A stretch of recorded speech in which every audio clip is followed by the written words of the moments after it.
Good morning, students. This is Rashikar sir, and today we are going to start a new chapter in history, that is, chapter number 11, the First War of Independence, 1857. This is one of the most important events that we are going to discuss. As far as our country is concerned, this is one of the most significant event took place during the modern period, as during the modern history. So, let's start this. The revolt of 1857 was the landmark in the history of India's struggle for freedom.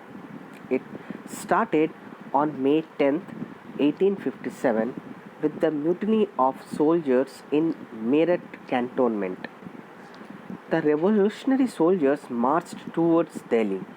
On May 11, 1857, Delhi was mute witness to a band of sepoys who crossed over the river Yamuna and entered the Red Fort.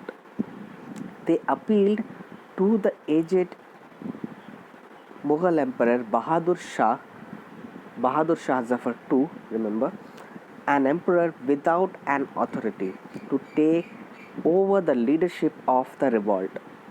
He was proclaimed the Shahanshah Hindustan. The sepoys captured the city of Delhi, killed many Englishmen, and ransacked many public offices. Now, in this paragraph, what we have to understand, there are some words. It maybe you know, but I should explain again. Like sepoys. Sepoys is a term. In Hindi, we say sipahi. Okay, from sipahi, the sepoy word has actually originated, and you can relate that one. In in British Army, okay, or British police, the Indians, those who are recruited, they are actually called as sepoys. Okay, now these sepoys means all the sepoys are actually Indians. They have revolted. Okay, it is written there, mutiny of soldiers in Meerut cantonment. Cantonment is an area where army persons they used to stay. Okay, office you can say. So they used to be, the Britishers has used to be had certain cantonments, like in Barakpur they have a cantonment, in Meerut they have a cantonment, like that.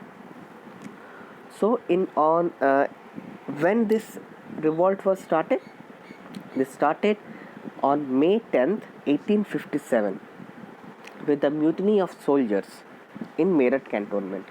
Okay, and on the next day, 11th of May, a band of sepoys, means a group of sepoys, went to Delhi, and they asked the Mughal Emperor Bahadur Shah Zafar, because he was the last Mughal Emperor. They asked Bahadur Shah Zafar to lead this. Okay, because everyone wanted on that time to a leader, because there is a very strong, weak leadership, central leadership. That's why the Britishers are able to capture India. Now they want that the removal of a foreign dictatorship, or you can say foreign rule, and that's why they wanted a person who can lead. Okay, and that's why he was proclaimed the Shahanshah Hindustan, with the title Shahanshah Hindustan. What the sepoys did, they captured the city of Delhi, as because I told you, a group of or a band of sepoys crossed the river Yamuna and went to Delhi. So they captured the city of Delhi, killed many Englishmen, and ransacked many public offices.